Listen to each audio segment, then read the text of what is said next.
তবে সবার আগে দোয়া পড়বেন, দোয়া শিখিয়ে দিছি না? আল্লাহুম্মা হাওয়ালাইনা ওয়ালা আলাইনা, আল্লাহুম্মা হাওয়ালাইনা ওয়ালা আলাইনা, আল্লাহুম্মা সাইয়্যিবান নাফিআ, আল্লাহুম্মা সাইয়্যিবান নাফিআ। এর অর্থ হলো, হে আল্লাহ, আপনি আমাদেরকে উপকারী বৃষ্টি দিন, যে বৃষ্টি আমাদের উপকার করবে, ক্ষতি করবে না, আমরা সেই বৃষ্টি চাই। ঠিক কিনা বলেন? ভাইরা আমার, বৃষ্টি এটা আল্লাহর পক্ষ থেকে রহমত। বৃষ্টি ছাড়া পৃথিবী টিকবে না, বৃষ্টি ছাড়া কোন সৃষ্টি পৃথিবীতে টিকে থাকতে।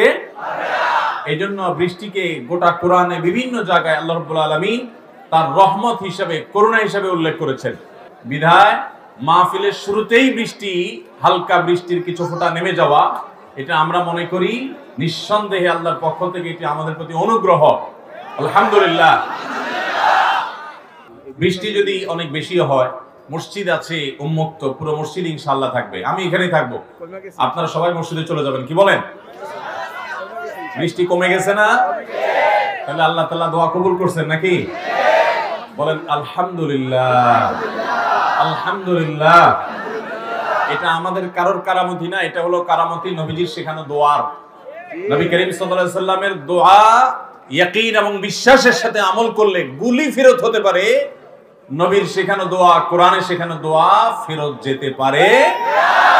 আমাদেরকে বৃষ্টি, ঠান্ডা, গরম সবকিছু পরিমিত দিন, যা দরকার তা দিন। বেশি বেশি করে আল্লাহর কাছে আমরা দোয়া করব, ঠিক আছে না ইনশাআল্লাহ?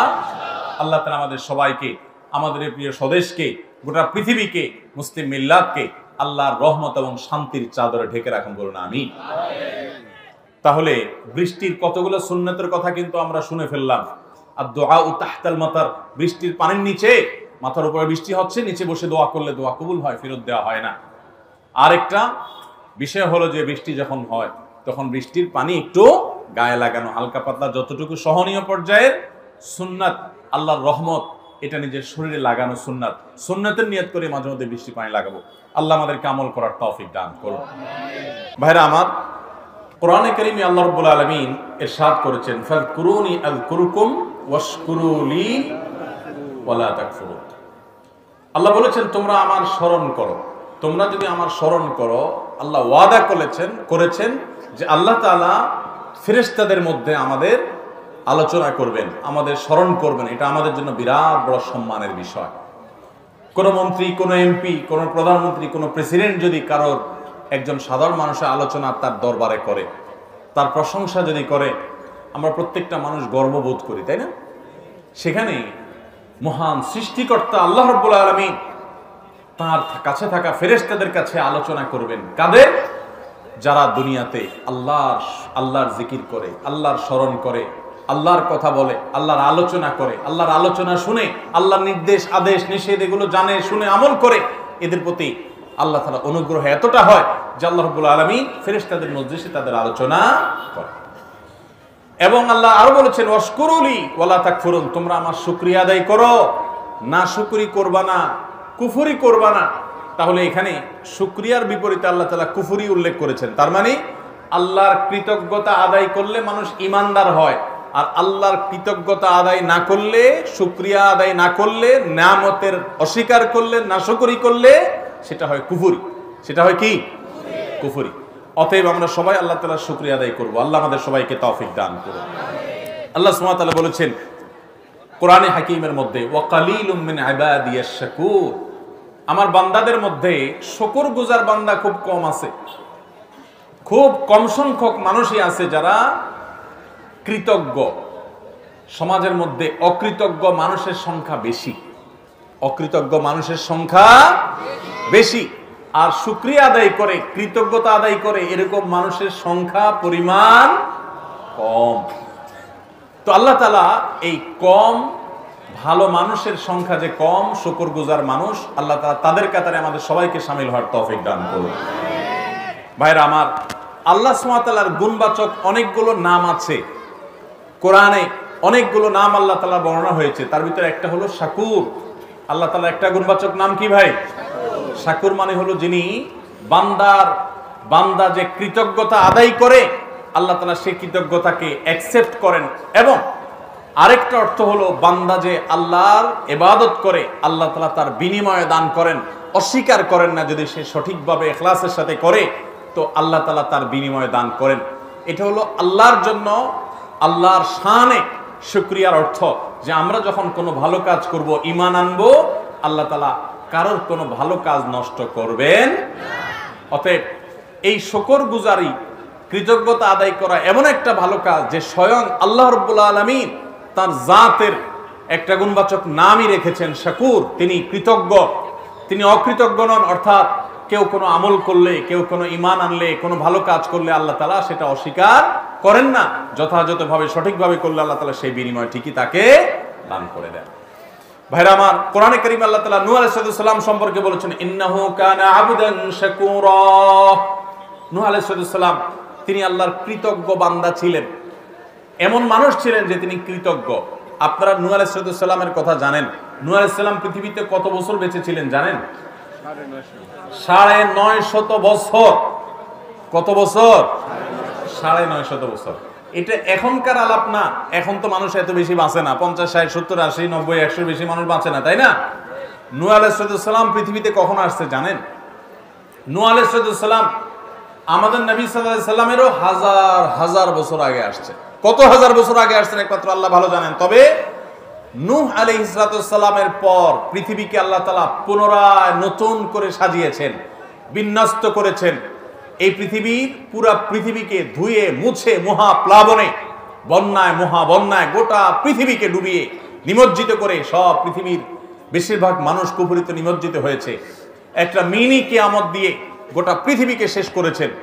একটা বিশাল বড় জাহাজে নূহ আলাইহিস সালামের সাথে যারা ঈমান আনছেন হাতে গোনা কয়েকজন, তাদের সংখ্যা সম্পর্কে মুফাসসিরগণ অনেকে অনেকটা বলেছেন। সব মিলিয়ে 100-র নিচে ছিল তাদের সংখ্যা, এবং কিছু প্রাণীকুল জোড়ায় জোড়ায় আল্লাহ তুলতে বলেছেন। তাদেরকে ছাড়া বাকি সবাইকে শেষ করেছেন। নূহ আলাইহিস সালাম ইব্রাহিম আলাইহিস সালামেরও আগের, মুসা আলাইহিস সালামেরও আগের, ঈসা আলাইহিস সালামেরও আগের, দাউদ আলাইহিস সালামেরও আগের, সুলাইমান আলাইহিস সালামেরও আগের, আমাদের নবী সাল্লাল্লাহু আলাইহি সাল্লামেরও আগের, অনেক আগে। এই নূহ আলাইহিস সালাম 950 বছর নিজের জাতিকে দাওয়াতের কাজ করেছেন। এই যে একটু আগে বললাম, এলাকার মানুষের উপকার করলে অনেক সময় এলাকার মানুষ অকৃতজ্ঞ হয়, নাশকরি করে, পারলে যে উপকার করছে তার আরো ক্ষতি করে। আছে না না এরকম নাশকর?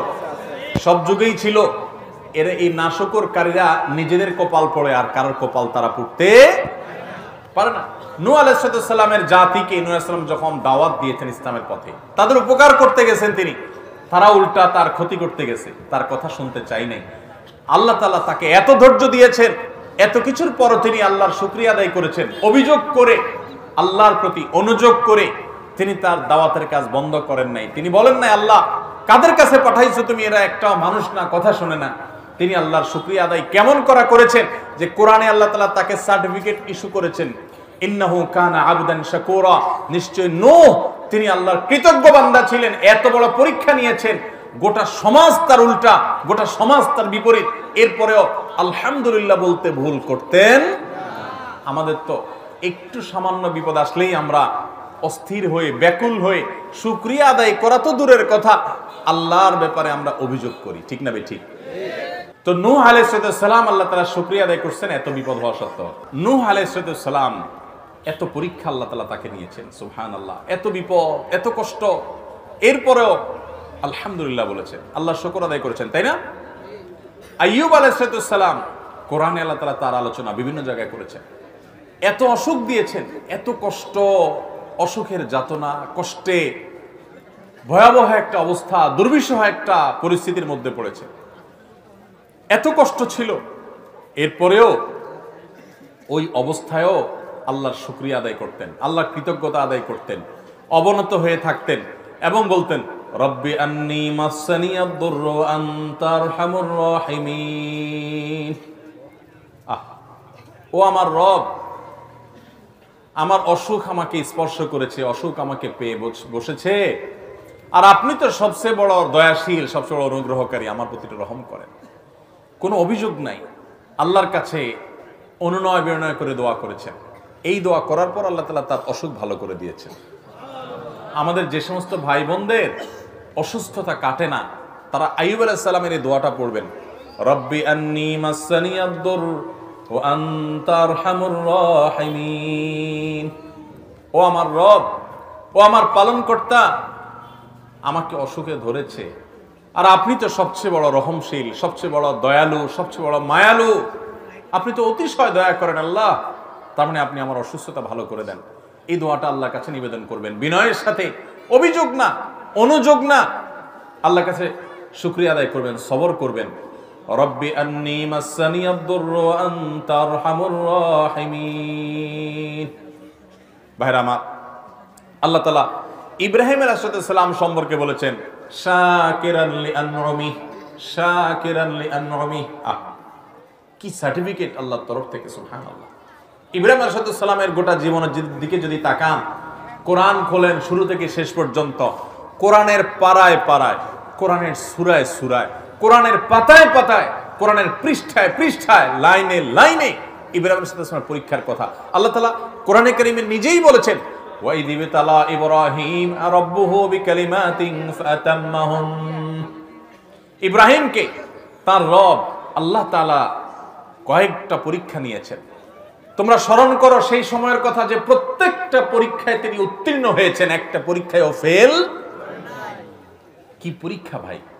মানব ইতিহাসে কারোর কাছ থেকে এত কঠিন পরীক্ষা নেওয়া হয় নাই যত কঠিন পরীক্ষা নেওয়া হয়েছে আল্লাহ নবী ইব্রাহিম আলাইহিস সালামের কাছ থেকে। একেবারে শুরুতেই পরীক্ষা। নিজে হলেন তাওহীদবাদী, বাবা হলেন মূর্তি পূজারী। আছে না এরকম যে এলাকার মানুষ মূর্তি পূজা করে, কবর আর মাজার পূজা করে, আপনি তাওহীদের কথা বলেন, আপনি একা, তাদের দল ভারী। আছে না নাই? ইব্রাহিম আলাইহিস সালামের জীবনে এই বিপদ ভয়াবহ আকার ধারণ করেছে এবং তাকে অগ্নিকুণ্ডে নিক্ষেপ করা হয়েছে, আগুন জ্বালিয়ে সেখানে ফেলে দেওয়া হয়েছে। আল্লাহ তাআলা অলৌকিকভাবে বাঁচিয়েছেন। তাকে পাথর মেরে মেরে ফেলবে, নানাভাবে হত্যা করবে, হুমকি দেওয়া হয়েছে। শেষ পর্যন্ত নিজের জন্মভূমি, নিজের এলাকা, সেই ইরাকের সে অঞ্চল ছেড়ে তাকে চলে আসতে হয়েছে। এলাকায় থাকতেই পারেন নাই, ফিলিস্তিন বা মিশর হয়ে ফিলিস্তিন পর্যন্ত আসছেন। আল্লাহর আরেক পরীক্ষা, মাত্র ইসমাইল জন্মগ্রহণ করেছেন আলাইহিস সালাতু ওয়াস সালাম, আল্লাহর নির্দেশ হলো চলে যাও মক্কায়। খেয়াল করেন, ইব্রাহিম আলাইহিস সালামকে আল্লাহ তাআলা নির্দেশ করেছেন এই ছোট বাচ্চা, মা সহকারে, বাচ্চার মা হাজরা এবং ইসমাইল দুজন আলাইহিস সালাতু ওয়াস সালামকে মক্কার জনমানব শূন্য পাহাড়ি এলাকায় নিয়ে রেখে আসো। ওই পাহাড়ি এলাকায় আপনি যদি 2-4 জন বন্ধু নিয়েও হাঁটেন, আপনি ভয়ে ভড়কে যাবেন, কারণ আশেপাশে কোনো মানুষজন ছিল না, শুধু পাহাড়, নীরব নিস্তব্ধ পাহাড়, সেখানে রেখে আসতে বলছে। ভাইরা আমার, কত কঠিন পরীক্ষা! আল্লাহর নির্দেশ পালন করার জন্য সেই ফিলিস্তিন থেকে মক্কায় নিয়ে আসলেন নিজের স্ত্রী আর ছোট দুধের বাচ্চাকে। যাদের আল্লাহ তাআলা দুধের বাচ্চা দিয়েছেন তারা জানেন সন্তানের মায়া কি জিনিস, তাই না? সন্তানের মায়া কি জিনিস। সন্তানদের ছাড়া একদিন বাইরে থাকতে পারেন না, অস্থির হয়ে যান, বাইরে গেলেই ভিডিও কল দেওয়া শুরু করেন দেখার জন্য। আর ইব্রাহিম আলাইহিস সালাম আল্লাহর নির্দেশ পালন করার জন্য ওই মা এবং সন্তানকে মক্কায় রেখে চলে গেলেন। চলে যাচ্ছেন, তখন হৃদয় ছিঁড়ে যাচ্ছে মায়ায়, কিন্তু আল্লাহর নির্দেশ, আল্লাহ কঠিন নির্দেশ করেছেন যে আল্লাহর কঠিন নির্দেশ তুমি পালন করতে পারো কিনা। আল্লাহ সে পরীক্ষা নিয়েছেন তার কাছ থেকে, তিনি পরীক্ষা উত্তীর্ণ হয়েছেন, আল্লাহ নির্দেশ পালন করে চলে আসছেন। কোনো মানুষ নাই, এই বাচ্চার মার খাবারের কি ব্যবস্থা হবে। আল্লাহ তাদেরকে মেরে ফেলেন নাই, মক্কা তাদের মাধ্যমে আবাদ হয়েছে। মক্কা, আজ যে মক্কা নগরীতে আমরা যাচ্ছি, সেটির প্রতিষ্ঠা এবং আবাদ হয়েছে তাদের মাধ্যমে। যাই হোক, আরেকটা পরীক্ষা আল্লাহ নিয়েছেন। এই ইসমাইল আবার যখন একটু বড় হলেন, আলাইহিস সালাম পরে নবী হয়েছেন, তখন ইসমাইল তাকে স্বপ্নে যখন একটু কিশোর বয়সে আসছেন, বাপের সাথে কাজ করার যোগ্যতা হয়েছে, তখন আল্লাহ তাআলা ইব্রাহিম আলাইহিস সালামকে নির্দেশ করলেন স্বপ্নে নিজের ছেলেকে কোরবানি করার। কঠিন নির্দেশ, সেই নির্দেশও পালন করার জন্য প্রস্তুত হয়ে চলে গেছেন, কিন্তু আল্লাহ তাআলা ছেলেকে জবে হইতে দেন নাই। আল্লাহ দরকার ছিল পরীক্ষা, আল্লাহ চেয়েছেন পরীক্ষা নিতে, পরীক্ষা হয়ে গেছে। ইব্রাহিম আলাইহিস সালাম এত কঠিন পরীক্ষার মধ্যে সারাটা জীবন গেছে সংগ্রাম সংগ্রাম সংগ্রাম, কঠিন বিপদ আপদে। এত কিছুর পরও আল্লাহ তাআলা নিজে সার্টিফিকেট দিচ্ছেন তিনি কি ছিলেন, শাকিরান লিআনউমি, তিনি আল্লাহর সব নিয়ামতগুলোর প্রতি শুকর আদায় করতেন। সুবহানাল্লাহ। ভাইরা আমার, এইভাবে গোটা কোরআনে আপনি দেখবেন আল্লাহ রাব্বুল আলামিন আমাদেরকে শুকর আদায় করার, কৃতজ্ঞ মানুষ হওয়ার জন্য অনুপ্রেরণা দিয়েছেন, উৎসাহ দিয়েছেন, নির্দেশ দিয়েছেন। এবং কোরআনে কারিমে আল্লাহ তাআলা এও বলেছেন, লা ইন শাকারতুম লাযিদান্নাকুম, যদি তোমরা আমার শুকরিয়া আদায় করো, যা পাইছো এই পাওয়ার পর যদি শুকর আদায় করো, আল্লাহ বলেছেন নিয়ামত আমি বাড়ায় দিব। ওয়ালা ইন কাফারতুম ইন্না আযাবি লাশাদীদ, আর যদি আমার শুকরিয়া আদায় না করো, কুফরি করো, না শুকরি করো, তো মনে রাখবা আমার আযাব অত্যন্ত কঠিন, অত্যন্ত শক্ত। ভাইরা আমার, কোরআনে কারীমে বহু আয়াতে আল্লাহ রাব্বুল আলামিন এই শুকর সম্পর্কে বলেছেন। তায়াম্মুমের বিধিবিধান দিয়ে আল্লাহ তাআলা বলেছেন লাআল্লাকুম তাশকুরুন, তোমাদেরকে ওযু করতে না পারলে তায়াম্মুম বিকল্প ব্যবস্থা আল্লাহ তাআলা দিয়েছেন যেন তোমরা আল্লাহর শুকরিয়া আদায় করো। এবং আল্লাহ তাআলা বাতাস মানুষের উপকার দিয়েছেন, উপকারী বাতাস, সেটা বর্ণনা কোরআনে দেওয়ার পর বলেছেন লাআল্লাকুম তাশকুরুন, যাতে তোমরা সেই নিয়ামত পেয়ে আল্লাহর শুকর আদায় করো। এবং আল্লাহ রাব্বুল আলামিন কোরআনে কারীমে আমাদেরকে এই পৃথিবীকে বসবাসযোগ্য করে দিয়েছেন, সে বিষয়ে আলোচনা করার পর বলেছেন যে এত কিছু পাওয়ার পর কালিলাম মা তাশকুরুন, তোমাদের মধ্যে খুব অল্প সংখ্যক মানুষ আল্লাহর ইবাদত করে। নবী করিম সাল্লাল্লাহু আলাইহি সাল্লাম আল্লাহর কাছে দোয়া শিক্ষা দিয়েছেন আমাদেরকে, আল্লাহুম্মা আইন্নি আলা যিকরিকা ওয়া শুকরিকা ওয়া হুসনি ইবাদাতিক। প্রত্যেক নামাজের পরে, 5 ওয়াক্ত নামাজের পরে এই দোয়া পড়া সুন্নাত নবী সাল্লাল্লাহু আলাইহি সাল্লামের দোয়া। আল্লাহুম্মা আইন্নি আলা যিকরিকা ওয়া শুকরিক, আল্লাহ আমি যেন আপনার জিকির করতে পারি, আল্লাহ আমি যেন আপনার শুকর করতে পারি, আপনি আমাকে সাহায্য করেন। ওয়া হুসনি ইবাদাতিক, এবং আপনার ইবাদত যেন সুন্দরভাবে করতে পারি সেই তৌফিক দান করেন। এই দোয়াটা সবসময় পড়বেন, আল্লাহুম্মা আইন্নি আলা যিকরিকা ওয়া শুকরিকা ওয়া হুসনি ইবাদাতিক। আমার সাথে বলেন, আল্লাহুম্মা আইন্নি আলা যিকরিকা ওয়া শুকরিকা ওয়া হুসনি ইবাদাতিক। এর অর্থ হলো আল্লাহ, ও আল্লাহ আপনি আমাকে আপনার যেন জিকির করতে পারি, আপনার যেন শুকর করতে পারি, আপনার জন্য ভালোভাবে ইবাদত করতে পারি, সুন্দরভাবে যেন ইবাদত করতে পারি, আল্লাহ সে তৌফিক দান করেন। তাহলে এই শুকরিয়া আদায় করার তৌফিক আল্লাহর কাছ থেকে নবী সাল্লাল্লাহু আলাইহি ওয়াসাল্লাম চেয়ে নিতেন। আল্লাহ আমাদের সবাইকে শুকরগুজার মানুষ হওয়ার তৌফিক দান করেন। ঈমানদার সুখে তো শুকর আদায় করবেই, দুঃখেও শুকর আদায়। আমাদের চরিত্র হলো সুখ যখন আল্লাহ তাআলা দেন তখন আমরা আল্লাহর শুকর আদায় না করে নিজের ক্রেডিট জাহির করি, নিজের কৃতিত্ব জাহির করি, আছে না নাই? একটা লোক অনেক কষ্ট করে কিছু টাকা পয়সা কামাই করছে, কিছু ঘরবাড়ি হয়েছে, কিছু জমি জমা হয়েছে, ব্যবসা বাণিজ্য হয়েছে, বিদেশ গেছেন, অনেকদিন বিদেশ করার পর অনেক কিছু করতে পারছেন। যদি জিজ্ঞাসা করে কেউ, ভাই এত কিছু যে করছেন কেমনে, কিভাবে এত কিছু করলেন, তো অনেক লোক নিজের গল্প শোনানো শুরু করে। ভাই জানেন না, মাথার গাম পায়ে ফেলে আজ এই পর্যন্ত আসছি, এমনি এমনি আসি নাই ভাই। বলে কি বলে না? তার মানে আমি যা করছি, যা দেখছেন, এই সবগুলো আমার মাথার গাম পায়ের ফসল। আমার কথা হলো, ওরে ভাই তোমার চাইতে আরো বহু বেশি কষ্ট করা মানুষ রাস্তায় এখনো ঘুরতেছে, কিছু করতে পারে নাই, আছে না নাই? অনেক লোক আছে যে 2, 5, 10 বছর বিদেশ করার পর অনেক কিছু করে ফেলছেন। আরে ভাই আপনার চাইতে আরো বেশি দিন বিদেশ করার পর কিচ্ছু করতে পারে নাই এমন বহু লোক আছে না নাই? তাহলে শুধু পরিশ্রম দ্বারাই যদি হতো তাহলে তার কেন হলো না? একজন কৃতজ্ঞ ঈমানদার তিনি এভাবে বলবেন না, তিনি বলবেন এগুলো সব আমার আল্লাহর দান। বাংলাদেশের প্রথম সারির একজন ব্যবসায়ী 1, 2, 3 যদি আনেন তো 3-এর মধ্যে পড়বে, আমি নাম বললাম না।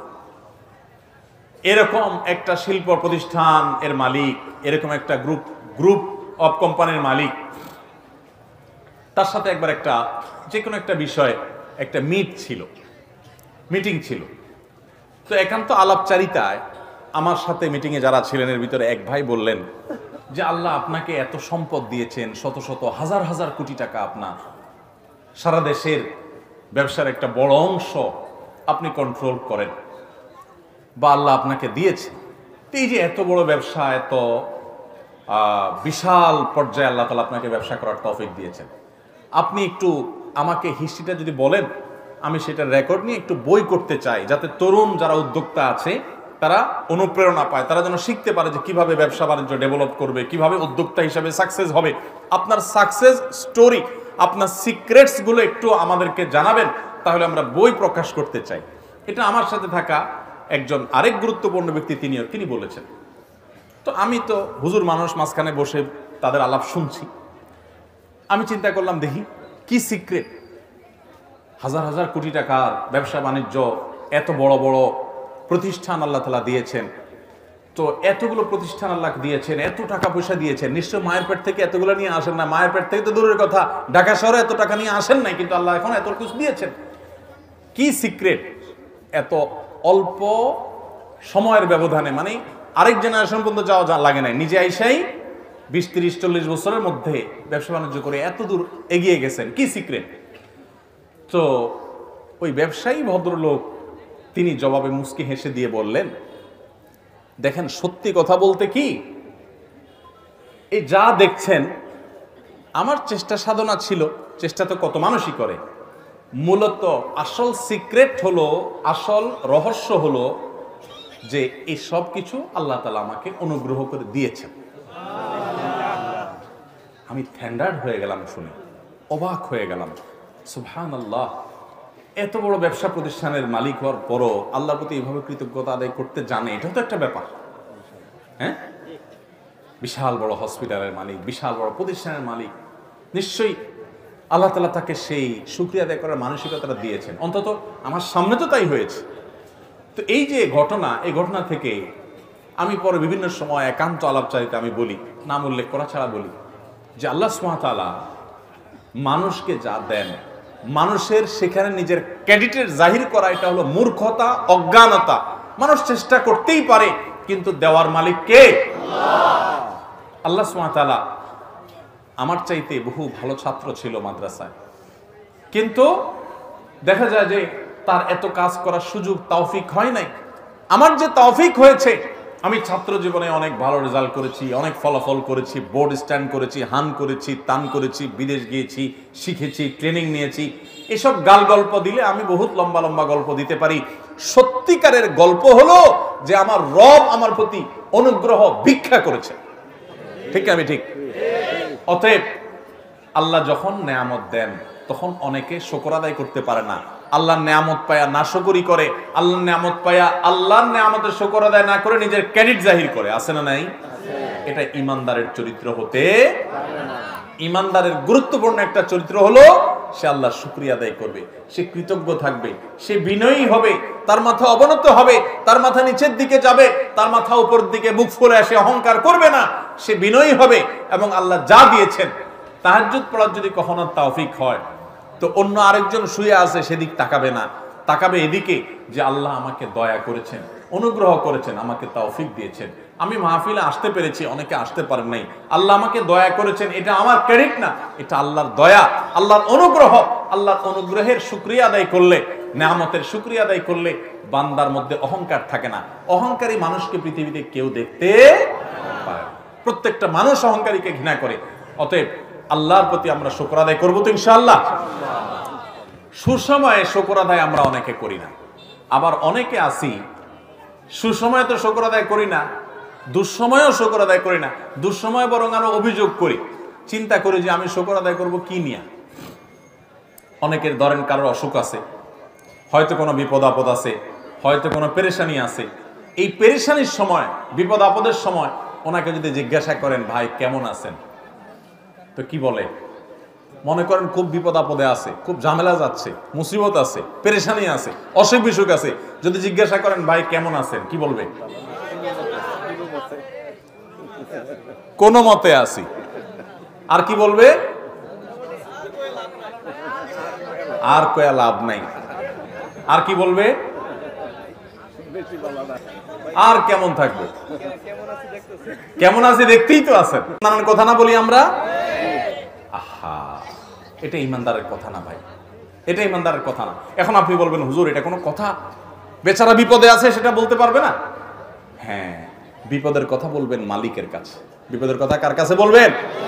জায়গা মতো বলবেন। আরে গোলামদের কাছে বিপদের কথা বলে লাভটা কি? গোলামদের কাছে বিপদের কথা বলে লাভ আছে? বিপদের কথা বলতে হবে কার কাছে? আল্লাহর কাছে। ইমানদার তার বিপদ আপদের কথা, তার কষ্টের কথা অবশ্যই বলবে, বলবে না মানে না বললে মানুষ হালকা হবে কোত্থেকে। কিন্তু ভাই বিপদের কথা আল্লাহকে শোনাবেন। বিশ্বাস করেন মানুষের কাছে বিপদের কথা বললে বিপদ কমবে না, বরং বিপদ আরো কিরকম বাড়বে আমি বলি, কারোর কাছে নিজের কষ্টের কথা বললে মানুষের মন শান্তি পায় না, মন আরো অস্থির হয়। আমি অর্থের কষ্টে আছি, আমি একজনকে বললাম ভাই অর্থের কষ্টে আছি, তার কাছে আমি ছোট হলাম না বড় হলাম? কারোর কাছে ছোট হইতে কারোর ভালো লাগে? কিন্তু আপনি যদি জায়গা মতো বলেন, মালিকের কাছে চোখের পানি ফেলে বলেন, আল্লাহ আমি অনেক কষ্টে আছি মালিক, আপনি জানেন সবকিছু, আল্লাহ আপনি আমার প্রতি রহম করেন, আল্লাহ আপনি আমাকে ভিক্ষা দান করেন, আল্লাহ আপনি আমাকে অনুগ্রহ করেন। আপনি যদি আল্লাহর কাছে চোখের পানি ফেলে নিজের কষ্টের কথা বলেন, ভোর রাতে উঠে তাহাজ্জুদের সময়, আল্লাহর কসম করে বলছি, আল্লাহর কাছে যদি বলতে পারেন, দেখবেন সাথে সাথে বলে শেষ করবেন, চোখের পানি ফেলে একটু সেজদায় গিয়ে একটু দোয়া ভালো করে একটু কাঁদতে কাঁদতে বলেন, যেমনে পারেন নিজের ভাষায় একটু আল্লাহর কাছে খুলে বলেন, বলার পর দেখবেন নিজের মনটা অনেক হালকা হয়ে গেছে। যাদের জীবনে অভিজ্ঞতা নাই, সালহাতু সঙ্গে বুদি দিল খারাস আজমুদে এক জামানা খাকে বাস, বহুকাল পাথর হয়েছিলে, কিছু সময় একটু মাটি হয়ে দেখো ভাই, একটু মাটি হয়ে দেখো, একটু মাটি হয়ে দেখো, আল্লাহর কাছে একটু বিনম্র হয়ে দেখো, আল্লাহর কাছে একটু ছোট হয়ে দেখো, একটু চোখের পানি ফেলো ভাই, একদিন একটু ভোর রাতে উঠো। ও যুবক ভাই আমার, তাহাজ্জুদ পড়ে একটু দুহাত তুলে আধা ঘন্টা ধরে একটু কাঁদো আল্লাহর কাছে, আল্লাহ আমার চাকরি হচ্ছে না, দাঁড়ে দাঁড়ে ঘুরছি, আল্লাহ হচ্ছে না, তোমার কাছে অসম্ভব বলতে কিচ্ছু নেই, তুমি যদি জীবনের শেষ মুহূর্ত পর্যন্ত চাকরি না দাও, তোমার ব্যাপারে আমার কোনো অভিযোগ নাই মালিক, কিন্তু আমি তোমার কাছে রহমত চাই, দয়া চাই, অনুগ্রহ চাই। আল্লাহ আমাকে অমুক কষ্ট দিয়েছে, আমি কারোর কাছে শোনাতে চাই না, আল্লাহ তোমার কাছে বলে রাখলাম, তুমি আমার মনকে শান্তি দাও। ভাইরা, আল্লাহর কাছে এভাবে যদি খুলে খুলে কথা বলেন না, আপনি দেখবেন কথা বলার পর আপনার মনটা হালকা হয়ে গেছে, অনেক শান্তি লাগছে, দেখবেন অনেক বেশি ভরসা পাবেন, অনেক বেশি আস্থা পাবেন। আল্লাহ শপথ করে বলছি, পরীক্ষা করে হলেও আল্লাহর কাছে নিজের অভিযোগগুলো বলার অভ্যাস গড়ে তোলেন, চেষ্টা করেন। তাহাজ্জুদে পড়ে, তাহাজ্জুদে উঠতে পারেন না, দিনের বেলায় রাতের বেলায় 2 রাকাত নফল নামাজ পড়ে কোন একটা কোনায় দাঁড়িয়ে বসে দুহাত তুলে আল্লাহর কাছে একটু চোখের পানি ফেলেন, একটু চাইতে থাকেন, মুখে কিচ্ছু বলতে পারেন না, দরকার নাই, শুধু চোখের পানি ফেলেন আর মনের ভাষায় কথা বলেন। আল্লাহ তাআলা আলিমুম বিযাতিস সুদূর, অন্তরে মানুষ কি বলে সেটাও আল্লাহ জানেন। শুধু চোখের পানি ফেলে আল্লাহর কাছে অভিযোগগুলো বলেন, ইনশাআল্লাহ আপনার মন হালকা হবে। আমরা কি করি, বিপদ আসলে অভিযোগের কথা মানুষকে শুনাই, আমরা নাশুকরি করি। যদি জিজ্ঞাসা করে কেমন আছেন, ভাই কেমন আর থাকবো, দেখেন না কেমন আছি, কি চলতেছে দেখতেছেন না, আমরা নাশুকরি করি। এই নাশুকরি করলে পেরেশানি কমবে না, পেরেশানি আরো বাড়বে, আর আল্লাহ তাআলার নাশুকরির কারণে আমি গুনাহগার হব। এখন আপনি বলতে পারেন, হুজুর আমি কষ্টে আছি, তো আমি বলবো না যে হ্যাঁ ভাই আমি কষ্টে আছি বলাটা দোষের বিষয় না, কিন্তু ঈমানদার কষ্টের মধ্যে থেকেও আল্লাহ শুকরিয়া আদায় করবে, কষ্টের মধ্যে থেকেও আল্লাহ। এখন কেউ বলতে পারে এটা কেমন কথা বললেন ভাই, কষ্টের মধ্যে থেকে শুকর আদায় করবে কেমনে? একজন মনে করেন মোটরসাইকেল অ্যাক্সিডেন্ট করছে, বাইক অ্যাক্সিডেন্ট করছে, অ্যাক্সিডেন্ট করে বেচারার পা ভেঙে গেছে, হাত ভেঙে গেছে। এখন সে আল্লাহর কাছে কি বলে শুকর আদায় করবে যে আল্লাহ আমার ট্যাংটা ভাঙা দিছো, তোমার শুকরিয়া? এই সে কোন যুক্তিতে শুকর আদায় করবে? এই যে একটু আগে বললাম যে বিপদেও আল্লাহর শুকর আদায় করতে হবে, তো এখন বেচারা কোন যুক্তিতে শুকর আদায় করবে? যুক্তি শুনেন, যুক্তি হলো এই যে লোকটা বাইক অ্যাক্সিডেন্ট করেছে, তার হয়তো একটা হাত বা একটা পাও ভাঙছে বা অন্য কোনো ক্ষতি হয়েছে, ধরেন একটা পাও কেটেই ফেলে দিতে হয়েছে বা পড়ে গেছে, আলাদা হয়ে গেছে, আল্লাহ না করুক এরকম কারো হলো, সে যে যুক্তিতে শুকর আদায় করবে সেটা হলো যে আল্লাহ তাআলা এই বাইক অ্যাক্সিডেন্টে আমার মৃত্যুও দিতে পারতেন কি পারতেন না? অনেক মানুষ বাইক অ্যাক্সিডেন্টে মৃত্যুবরণ করে, অনেকের মৃত্যুও হয় না, এমন ভাবে পঙ্গু হয়ে যায়, এমন ভাবে ইনজুর্ড হয়ে যায়, আহত হয়ে যায় যে মাসকে মাস আইসিইউতে থাকার পর সেন্স আসে না, মরেও না বাঁচেও না। হয় কি হয় না? তো আল্লাহ রাব্বুল আলামিন আমাকে সেই অবস্থা দেন নাই, তার চাইতে আমি বহুগুণ ভালো আছি। অন্তত সেই দিকে তাকিয়ে ইমানদার বলবে আলহামদুলিল্লাহ, আমার একটা পাও ভাঙছে, আল্লাহ আমাকে তো জীবিত রাখছেন, আমার একটা পাও ভাঙছে, আর একটা পাও তো আল্লাহ ভালো রেখেছেন, আমার এই বিপদটা হয়েছে, অমুকটা তো হয় নাই। এরকম যখন চিন্তা করবেন তখন নগদ একটা লাভ হবে কি জানেন? একেবারে নগদ লাভ হবে। ওই কষ্ট যেটা আপনার হচ্ছে, আপনার পাও ভাঙলো, আপনার যে পেরেশানি, এই পেরেশানিতে সাথে সাথে একটা মানসিক প্রশান্তি পাবেন, কারণ আপনি নিজেকে এর চাইতে কঠিন পরিস্থিতির সাথে কম্পেয়ার এবং তুলনা করেছেন, তুলনা করার সঙ্গে সঙ্গে আপনার মনের ভিতরে প্রশান্তি অনুভব করবেন, আলহামদুলিল্লাহ আমি তো প্রাণে বেঁচে আছি। আমি তো অনেককে জানি যে সে অ্যাক্সিডেন্টে গিয়ে সে ব্রেইনে আঘাতপ্রাপ্ত হয়ে সেন্সলেস হয়ে সে আইসিইউতে সে মাসকে মাস বছরকে বছর ভুগতেছে, বিছানায় সারা জীবনের জন্য শুয়ে গেছে, আর সে মৃত্যু পর্যন্ত উঠতে পারবে না, এভাবে তার বাকি জীবন কাটাতে হবে। আমি তার তুলনায় আল্লাহ অনেক ভালো রেখেছেন, যে পাও ভাঙছে 1-2 মাস পর ইনশাআল্লাহ ঠিক হয়ে যাবে, হয়তো কিছু পয়সা খরচ হবে, এর চাইতে বেশি পয়সাও তো খরচ হতে পারতো, আল্লাহ তাআলা আমাকে সেই তুলনায় তো ভালো রেখেছেন। এই কথা চিন্তা করে শুকর আদায় করবেন, এর নাম হলো ঈমানদার। আল্লাহ তাআলা আমাদের সবাইকে সুখে দুঃখে সর্বাবস্থায় আলহামদুলিল্লাহ বলার তৌফিক দান। আমার কাছে অনেক মানুষ আসে অফিসে, আয়সা বলে হুজুর আমার বিপদের কোনো শেষ নাই, কোনো শেষ নাই। অনেক সময় মহিলারা আসেন, এসে বলেন ভাই একদিক থেকে তো মানুষ একটু সুখে থাকে, আমার স্বামীটাও মানুষ না, কষ্ট দেয়, শাশুড়িও অনবরত আমাকে কষ্ট দেয়, দুঃখ দেয়, আমি বাপের বাড়িতে গেলে বাপের বাড়িতে আমাকে কটু কথা শোনায়, মন্দ কথা শোনায়, তারা আমার দোষ দেয়, তারা পরিস্থিতিটা বোঝার চেষ্টা করে না। হুজুর এমন মহিলাও আমার কাছে ফোন করেছে, বলেছে হুজুর স্বামীটা তো অমানুষ অমানুষ, নিজের পেটের সন্তানগুলো বড় হওয়ার পর বাপের মতো তারাও অমানুষ হয়ে গেছে, আমাকে চিনেও না। আমি সেই সমস্ত বোনকে বলি যে আপনার স্বামী, ছেলে মেয়ে, বাপ মা সবাই অমানুষ, সবাই আপনার প্রতি জুলুম করছে, সবাই কষ্ট দিচ্ছে, আমি মেনে নিলাম। এই সকল কষ্টের বিনিময়ে যদি আল্লাহ তাআলা আপনাকে জান্নাত দেওয়ার সিদ্ধান্ত নেন, যে আমার বান্দিকে আমি স্বামীকে দিয়ে কষ্ট দিব, খানায় কষ্ট দিব, অসুখ দিয়ে কষ্ট দিব, নানা রকম বিপদ দিব, এই বিপদগুলার কি একসময় শেষ আছে না নাই? শেষ আছে। আর কিছু না হোক মরলে তো শেষ হয়ে যাবে। মরার পরে কি স্বামী কষ্ট দিতে পারবে, শাশুড়ি কষ্ট দিতে পারবে? কে কষ্ট দিতে পারবে না।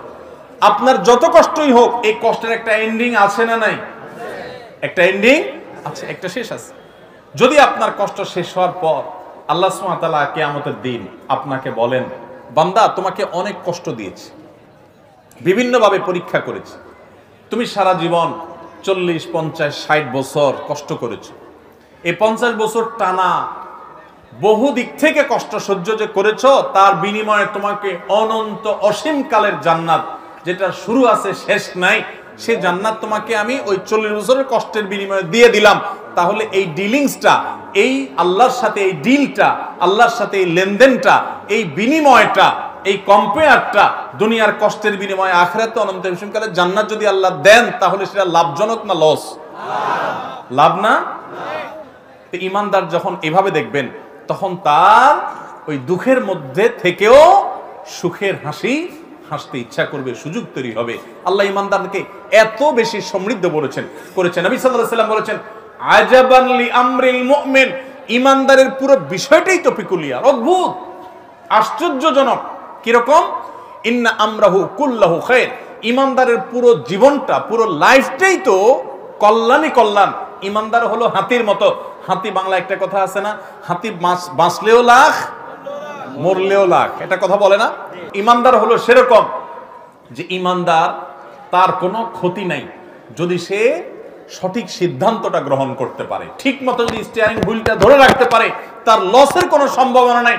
নবী সাল্লাল্লাহু আলাইহি ওয়াসাল্লাম বলেছেন ইন আসাবাহু খায়রুন, ঈমানদারকে আল্লাহ যদি সুখ দেয়, শান্তি দেয়, টাকা পয়সা দেয়, সম্পদ দেয়, রোগবালাই মুক্তি করে দেয়, ভালো স্বামী, ভালো স্ত্রী, ভালো জীবন সঙ্গী, সঙ্গিনী, সন্তান সবকিছু দেয়, ভালো কিছু যদি ঈমানদার পায়, তাহলে সে একদিকে তো ভালো কিছু পাইলো, পাইয়া আবার সাথে সাথে বললো এগুলো আমার কোনো ক্রেডিট কৃতিত্ব না, এগুলো সব আল্লাহর দান। সে যদি অন্তরের গভীর থেকে আল্লাহকে শুকরিয়া জানায়, বলে আলহামদুলিল্লাহ, আমাকে যা দিয়েছেন সব আল্লাহ দিয়েছেন, আমি শুকরিয়া আল্লাহ করলাম, এরকম যদি সে করে, সুবহানাল্লাহ, তাহলে একদিকে সে সুখ ভোগ করলো, আবার সে শুকর আদায় করলো, শুকর আদায় করার কারণে জান্নাতের সুখ তার দাঁড়ায় গেল। তাহলে লাভই। এবার বলবেন তাহলে দুঃখ হলে লাভ কেমনে হয় দেখান দেখি। যখন ঈমানদারের দুঃখ হয়, কষ্ট হয়, বিপদ হয়, তখন সে সবর করে, ধৈর্য ধারণ করে, আল্লাহর ফয়সালাকে মেনে নেয়। এই সবর করার বিনিময়ে আল্লাহ তাআলা জান্নাত দিবেন তাকে। আস-সাবরু সাওয়াবুহু আল জান্নাহ ইন্নামা ইউওয়াফাস সাবিরুনা আজরাহুম বিগাইরি হিসাব। আপনারা কি জানেন কিয়ামতের ময়দানে কোন ইমানদারকে, কোন মানুষকে আল্লাহ তাআলা কোন হিসাব করে বিনিময় দিবেন না, বিনা হিসাবে দিবেন, যে হিসাব নিকাশ নাই, বিনা হিসাবে ঢেলে দিবেন আল্লাহ তাআলা কাকে জানেন? একমাত্র ব্যক্তি সবরকারী, যে অসুখে সবর করেছে, বিপদ আপদে সবর করেছে, মানুষের কটুকতায় সবর করেছে, অসুখ বিসুখে সবর করেছে, মুসিবতে সবর করেছে, ধৈর্যের পাহাড় হয়েছে, ধৈর্য ধারণ করেছে, সবর করে ঢোক গিলেছে, সবর করে নিজেকে নিয়ন্ত্রণ করেছে, কোনো কষ্টে হাহুতাশ করে নাই, নাশকরি করে নাই, আল্লাহর কুফরি করে নাই, গালিগালাজ করে নাই, মুখ খারাপ করে নাই, ভাঙচুর করে নাই, নিজেকে নিয়ন্ত্রণ করতে পারছে, ধৈর্য ধারণ করতে পারছে, ধৈর্যের ঢোক গিলতে পারছে যে ব্যক্তি, এই ব্যক্তি সম্পর্কে আল্লাহ বলেছেন ইন্নামা ইউওয়াফাস সাবিরুনা আজরাহুম বিগাইরি হিসাব। সবরকারীদের বিনিময় আল্লাহ রাব্বুল আলামিন কিয়ামতের ময়দানে কোনো হিসাব নিকেশ করা ছাড়া, তুমি নামাজ কয় ওয়াক্ত পড়ছো, রোজার কতগুলোর সওয়াব পাবা, সুবহানাল্লাহ কতবার পড়ছো, আলহামদুলিল্লাহ কতবার পড়ছো, কয়বার কোরআন খতম দিছো, কয়বার কি ভালো কাজ করছো, এই সমস্ত হিসাব নিকেশ নাই বান্দা। তুমি সারা জীবন সবর করেছো, সব ক্ষেত্রে সবর করেছো, আজকে তোমার দেওয়ার ক্ষেত্রে কোনো হিসাব নিকেশ নাই, বিনা হিসাবে আল্লাহ তাআলা ঢাইলা দিবেন। সবর করবো তো ইনশাআল্লাহ। বাংলা একটা প্রবাদ আছে, সবুরে মেওয়া ফলে, সবুরে মেওয়া ফলে। মেওয়া মানে বুঝেন? মেওয়া মানে ফল। সবর যখন মানুষ করে একটা সময় আল্লাহ তাআলা ফল দেন। ভাইরা আমার, পৃথিবীতে একটি মানুষ, ভালো করে শুনে রাখেন, পৃথিবীতে একটি মানুষ দেখাতে পারবেন না যে সবর করে সে ক্ষতিগ্রস্ত হয়েছে। আপনি বলবেন দুনিয়াতে সে বহুত সবর করছে, যতই সবর করছে মানুষ তার উপর আরো চাপায়া পড়ছে। আমি বলবো যদি সে আল্লাহর জন্য সবর করে থাকে তো হাতির মতো মরলেও লাগ বাঁচলেও লাগ, তার এই সবরের বিনিময়ে আল্লাহ তাআলা দিবেন না দিবেন না? দিবেন। আর বেশিরভাগ ব্যক্তি সবরের ফলাফল দুনিয়াতেই দেখে যায় ভাইরা আমার। আর যে সবর করে না, আপনার ধরেন একটা অসুখ বিসুখ হয়েছে, আপনি এখন গালিগালাজ করলেন, আপনার একটা বিপদ হয়েছে, আপনি আল্লাহকে, ফেরেশতাদেরকে, আশপাশে মানুষদেরকে গালিগালাজ করলেন, মুখ খারাপ করলেন, ভাঙচুর করলেন, তাতে কি আপনার বিপদটা দূর হয়ে যাবে? আমার কথা কি বুঝতেছেন? কোন একটা পেরেশানি আসলো, ভাঙচুর করলেন, অস্থির হয়ে গেলেন, জামা কাপড় ছিঁড়লেন। অনেকে আছে নিজের আত্মীয় স্বজন মারা গেলে ধৈর্য ধারণ করতে পারে না। আমি নিজে কানে শুনেছি এরকম অনেকে, নিজের নাতি মারা গেছে, ছেলেটা মারা গেছে, তো বলে আজরায়েল কি চোখ খাইছে, আর মানুষ দেখলো না, আমার নাতিটারানি দেখলো, একটা মাত্র দিছে আল্লাহ তাআলা, বংশের মধ্যে ওইটাই আল্লাহ তাআলা নিয়ে গেল। এরকম অনেকে বলে কি বলে না? কুফরি, ঈমান চলে যাওয়ার মতো কথা। আল্লাহ রাব্বুল আলামিন দিয়াও পরীক্ষা করেন, নিয়াও পরীক্ষা করেন। দেওয়ার পরও মনটাকে ছোট করে আল্লাহর দিকে শুকরিয়া আদায় করে নিজে অবনত থাকা, এটা হলো পরীক্ষা জেতার পথ। আর আল্লাহ যখন নিয়ে যান তখন সবর করে ঢোক গিলতে পারা, এটা হলো সবর। আল্লাহ আমাদের সবাইকে তৌফিক দান করুন। আমরা সবর সবাই করি, কখন করি? মনে করেন মসজিদ থেকে বাইরে দেখেন জুতাটা নাই, মোবাইলটা বলে উজুখানায় ধুইয়া মসজিদে ঢুকছেন, এসে দেখেন মাত্র নামাজ পড়ে আসছেন, টুপিটা মাত্র খুলছেন, এখন দেখেন মোবাইলটা নাই, জুতাটা নাই। এবার চোরের মা বাপ, 14 গোষ্ঠী, চাচা চাচি, নানা দাদা যা আছে একটা একটা করে লিস্ট তালিকা ধরে গালিগালাজ করলেন। করে টোরে যখন দেখছেন হ্যাঁ হ্যাঁ গালিগালাজ করে তো লাভ নাই, চোর তো নিয়ে পালাইছে। এবার আর যখন কিছু করার নাই, গালিগালাজ করে টোরে মাথা যখন একটু ঠান্ডা হয়েছে, এবার বলতেছেন যাক আল্লাহ ভরসা, সবর করি, আর কি করব, আছে না নাই?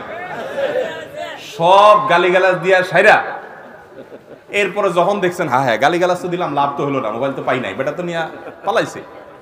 এবার আমরা শেষে বলি কি, যাক কি আর করা, আল্লাহ ভরসা। আরে চোর মোবাইল নিছে, আমার কপাল নিতে পারে নাই, থাক সবর করলাম।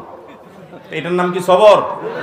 নবী করিম সাল্লাল্লাহু আলাইহি সাল্লাম বলেছেন ইন্নামাস সাবরু ইনদাস সাদমাতিল উলা।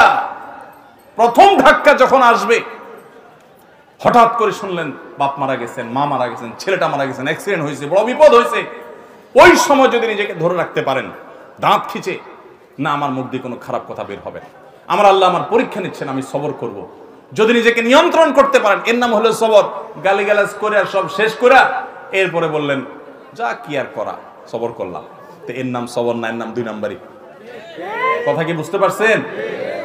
অনেকেই আছে দেখবেন বাসায় গিয়া হয়তো কোনো একটা জিনিস উল্টাপাল্টা দেখছে, আচার বিচার ভাঙচুর করে এরপরে একাকার করে যখন দেখছে মাথাটা একটু ঠান্ডা হয়ে আসছে, এবার যাক যা হয়েছে যাক, ভুলে যাও, আল্লাহ ভরসা, সবর করলাম, কি আর করা, আছে না নাই? এই 2 নাম্বারের নাম সবর। আল্লাহ তাআলা আমাদের সবাইকে সবর করার তৌফিক দান করুন। সবরের ওয়াজ করা যত সোজা, সবর করা কিন্তু এত, বসাই দিলে আপনিও বহুত কথা বলতে পারবেন, কিন্তু ওই ঠেলায় যখন পড়বেন, বিপদে যখন পড়বেন, কঠিন পরিস্থিতির মুখে দাঁড়িয়ে বিপদের মধ্যেও হাসতে পারা, এটা খুব সহজ কথা না ভাই। শত শতবার কোরআন খতম দেওয়া সহজ, হাজার হাজার রাকাত নফল নামাজ পড়া সহজ, শত শতবার দিন নফল রোজা রাখা সহজ, হাজার হাজার লক্ষ লক্ষ কোটি কোটি টাকা দান করাও সহজ। মহা কঠিন সময়ে নিজেকে নিয়ন্ত্রণ করে সবর করতে পারা, এটা এত সহজ। ও আরশে আজিমের মালিক, আপনি আমাকে, আমার ভাই বোনদেরকে, আমাদের সবাইকে আল্লাহ আপনি সবর করার তৌফিক দান করেন, সবরকারীদের কাতারে শামিল করে দেন মালিক, ধৈর্যের পাহাড় হওয়ার তৌফিক দান করেন। আমি জীবনে কিছু সবরকারী মানুষ দেখেছি। আমেরিকাতে এক আল্লাহর বান্দি বাংলাদেশী, এই কিছুদিন আগে মারা গেছেন। ওনার অনেক কথা শুনেছি অন্যদের কাছে, এবং বিভিন্ন সময় বিভিন্ন ডোনেশন করতেন, বিভিন্ন বিষয়ে যোগাযোগ করতেন। এত বিপদ আপদের মধ্য দিয়ে একটা মানুষের জীবন পার হইতে পারে, যেটা কল্পনা করলেও আমরা কল্পনা আনতে পারবো না যে বিপদ আপদ কত ভাবে হতে পারে। শুরুতেই স্বামী অমানুষ, তালাক দিয়ে দিয়েছে, এরপর সারাটা জীবন ভুগছেন ক্যান্সারের মতো রোগে, সেটাতেও পা কেটে ফেলে দিতে হয়েছে, এরপরে একটা একটা করে কয়েকটা অঙ্গ কেটে ফেলে দিতে হয়েছে, বিছানায় শয্যাশায়ী। এরপরও আল্লাহর বান্দের মুখে কখনো অভিযোগ ছিল না। তিনি বলতেন, আমার মালিক আমার উপর খুশি আছে কিনা, আমার টেনশন সেটা, হাত যাক, পাও যাক, মাথা যাক, শরীর যাক, জীবন যাক, এটা আমার ইস্যু না। যত কষ্ট হয় আপনারা আমার জন্য দোয়া করবেন, আমি যেন সবরটা করতে পারি। ঈর্ষা হয়। আমি চিন্তা করলাম, সুবহানাল্লাহ, অনেক লম্বা লম্বা ওয়াজ তো করা অনেক সহজ, এই মহিলার মতো এরকম সবরের পাহাড় হতে পারা তো কঠিন কাজ। আল্লাহর কত প্রিয় বান্দি হলে আল্লাহ তাকে এতটুকু তৌফিক দিয়েছেন। কোরআনে কারিমে আল্লাহ রাব্বুল আলামিন আল্লাহর কাছে সবর চাওয়ার শিক্ষা পর্যন্ত আমাদেরকে দিয়েছেন। আল্লাহ আমাদের সবাইকে সেরকম সবর করার তৌফিক দান করুন।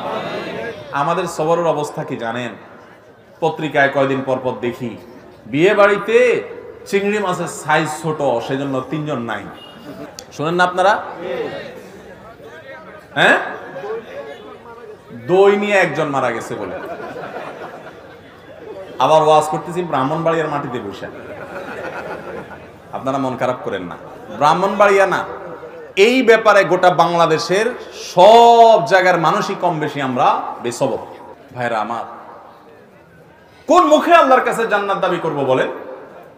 নবীদেরকে জীবন্ত করাত দিয়ে টুকরা করে ফেলা হয়েছে, আগুনে নিক্ষেপ করে ফেলে দেওয়া হয়েছে, একটার পর একটা ভয়াবহ পরীক্ষা নেওয়া হয়েছে। আল্লাহর নবী হওয়ার পর, আল্লাহর রাসূল হওয়ার পর তিলে তিলে তিলে তিলে আল্লাহ তাআলা তাদের পরীক্ষা নিয়েছেন, কষ্ট দিয়েছেন। শুধু তাদের নয়, নবী সাল্লাল্লাহু আলাইহি ওয়াসাল্লাম বলেছেন, ইন্নাল্লাহা ইযা আহাব্বা কওমান ইবতালাহুম, আল্লাহ যখন কোন জাতিকে, কোন সম্প্রদায়কে, কিছু মানুষকে যখন আল্লাহ বড় বেশি ভালোবাসেন, তখন আল্লাহ তাদের পরীক্ষা করেন, তাদের বিপদ দেন, মুসিবত দেন, একটার পর একটা, একটার পর একটা মুসিবত দিতে থাকেন, আল্লাহ পরীক্ষা করেন, আল্লাহ বান্দার ঈমানকে পরখ করেন।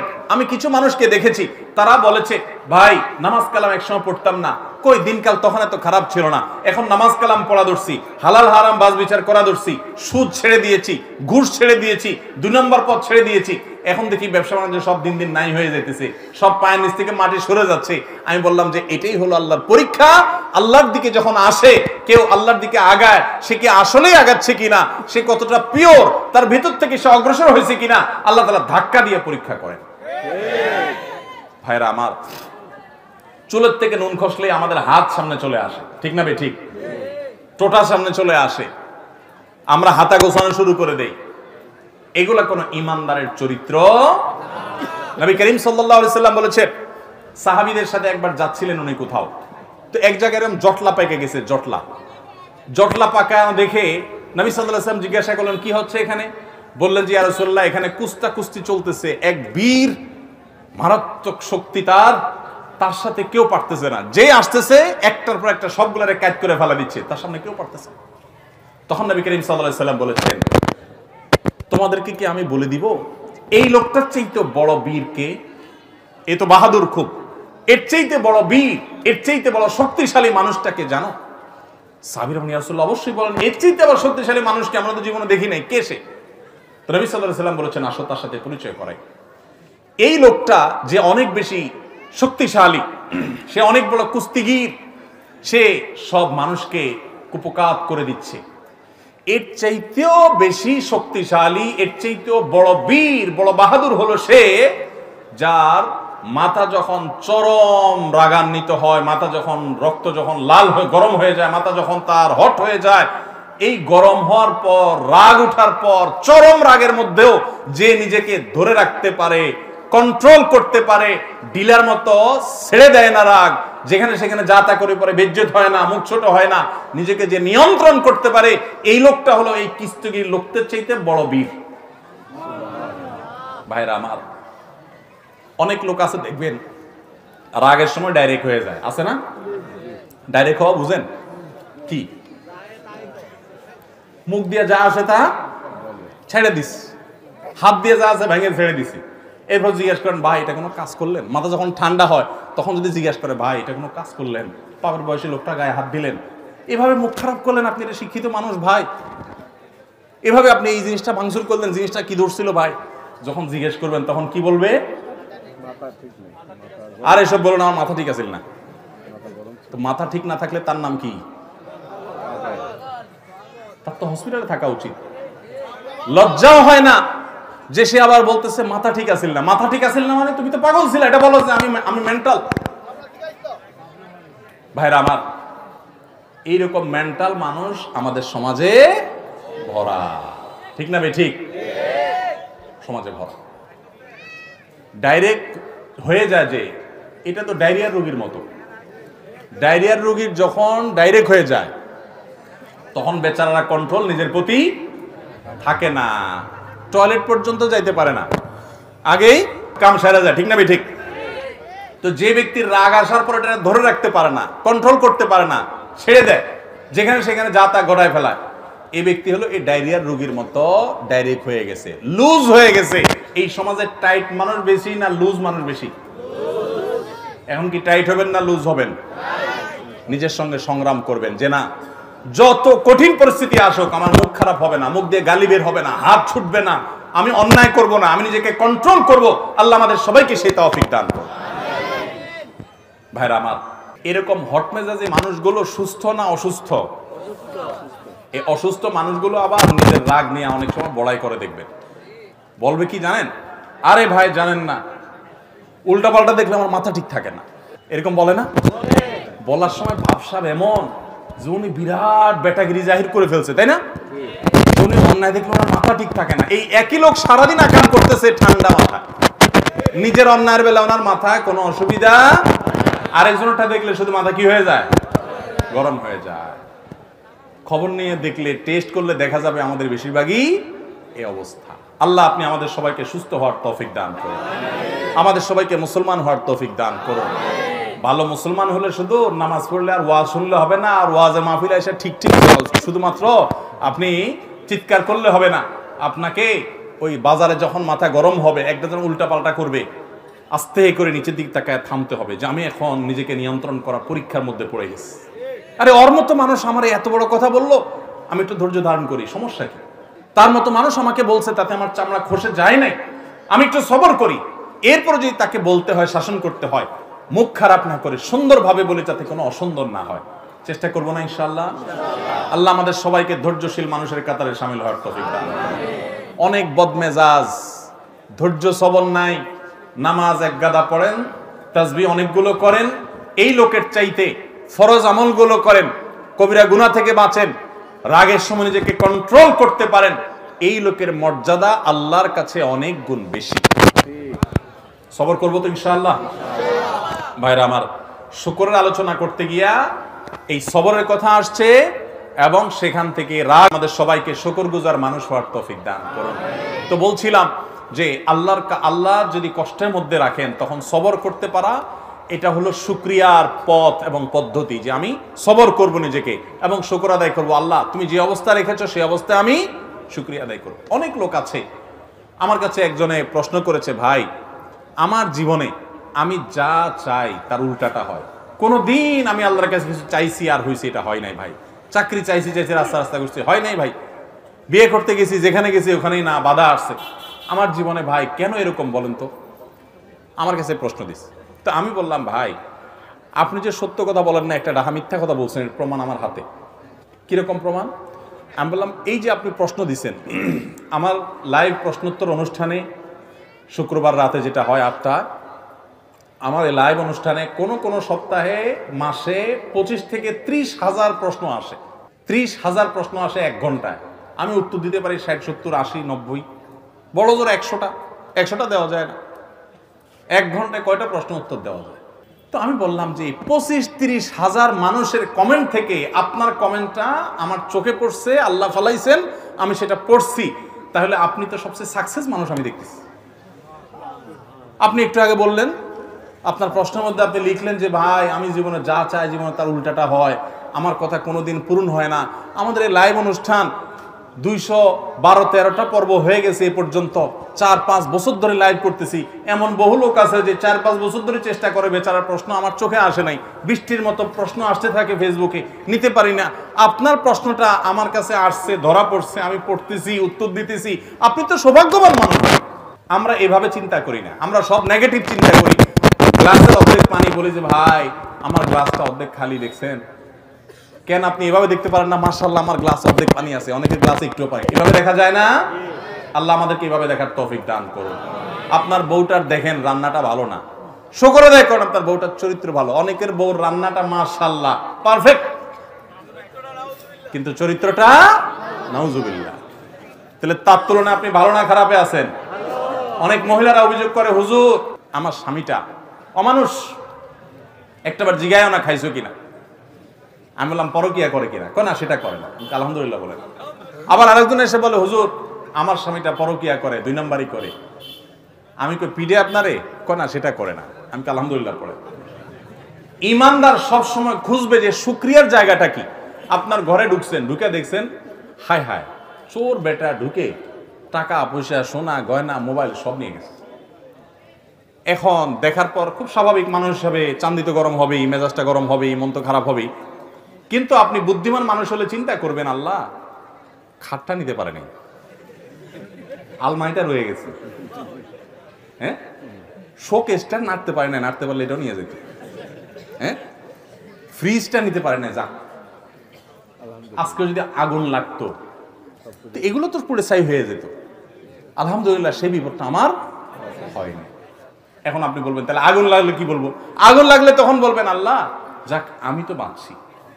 কত মানুষ বাড়িতে ঘুমেছিল, আগুন লেগে বাড়িও পড়ে ছাই, সেও ছাই হয়ে গেছে, আছে না নাই? তো আল্লাহ তো আমাকে ভালো রেখেছে। ইমানদার সব সময় পজিটিভ পয়েন্ট খুঁজবে, খুঁজে আল্লাহ শুকর আদায় করবে। শুকর আদায় করলে আল্লাহর কোনো ঠেকা পড়ে না যে আপনার শুকর আদায় করলে আল্লাহ কোন লাভ। আপনি শুকর আদায় করলে আপনি সুখে থাকবেন।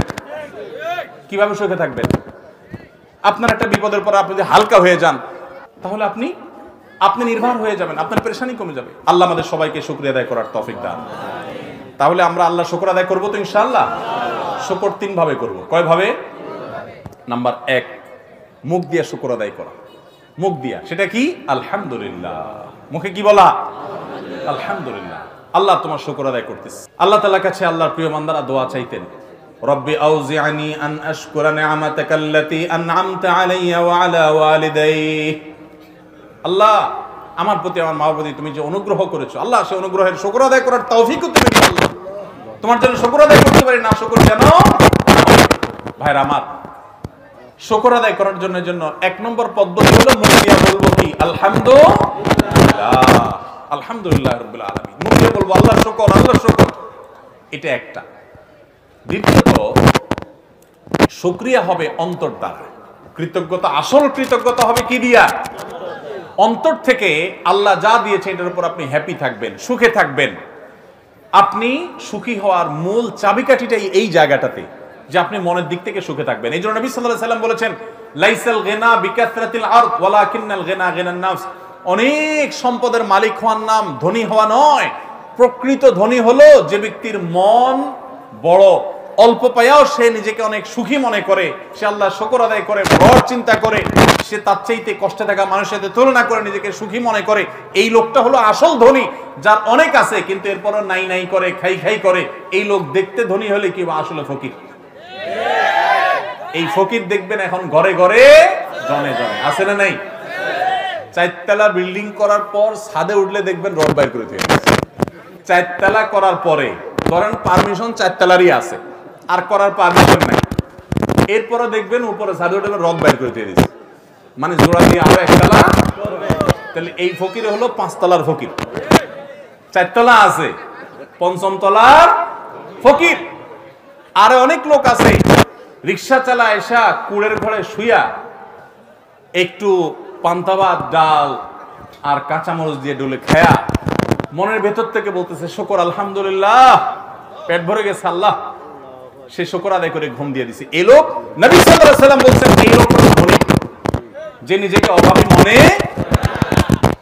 একজন আসা, আমি প্রায় সময় দেখি যুবকরা বলে করবেন, বেশি কিছু চাই না হুজুর, এই আল্লাহ তাআলা লাখ 5 টাকা দিয়ে দিলে আমি আর কিছু চাই না, একটা বাইক কিনবো, এলাকায় একটু ব্যবসার দরকার আছে, একটা দোকান টোকান দিব, আর বাকি কিছু টাকা থাকবে জামা কাপড় কিনবো, একটা ভালো মোবাইল, কোনো রকম হুজুর আমি আল্লাহ কিছু চাই না, 5 লাখই চাই শুধু।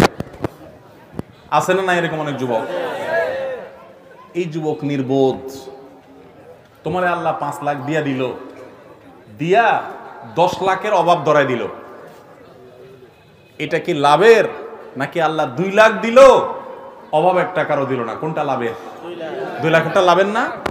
তুমি আল্লাহর সাথে পাল্লা দিয়া তো গোল্লায় যাবা, 5 লাখ আর 10 লাখ এরকম নাচাইয়া বুদ্ধিমান মানুষের কাজ হলো আল্লাহুম্মা ইন্নী আসআলুকাল আফিয়া, আল্লাহ আপনার কাছে আমি শান্তি চাই, সুখ চাই, সেটা আপনি কি 10 লাখ দিয়ে দিবেন না কোনো টাকা ছাড়া দিবেন সেটা আপনি জানেন, আমি কি চাই?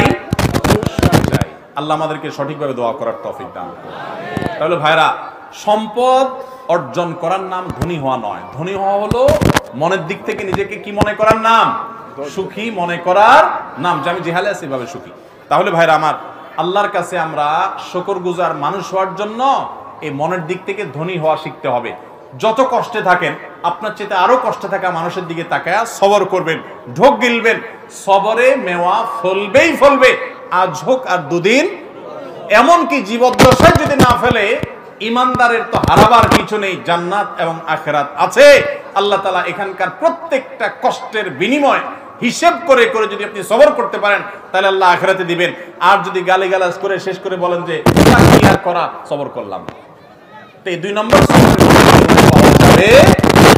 আল্লাহ আমাদের সবাইকে শুকর আদায় করার তৌফিক দান। এই শুকর আদায়ের মধ্যে আবার কিছু মানুষ আছে দেখবেন আল্লাহ শুকর খুব জোর করে আদায় করে, মাশাআল্লাহ, এটা তো ভালো, কিন্তু বান্দার শুকর আদায় করে না। কথা বুঝছেন? আল্লাহরও শুকর আদায় করতে হবে, আবার বান্দারও শুকর আদায় কিভাবে সেটা?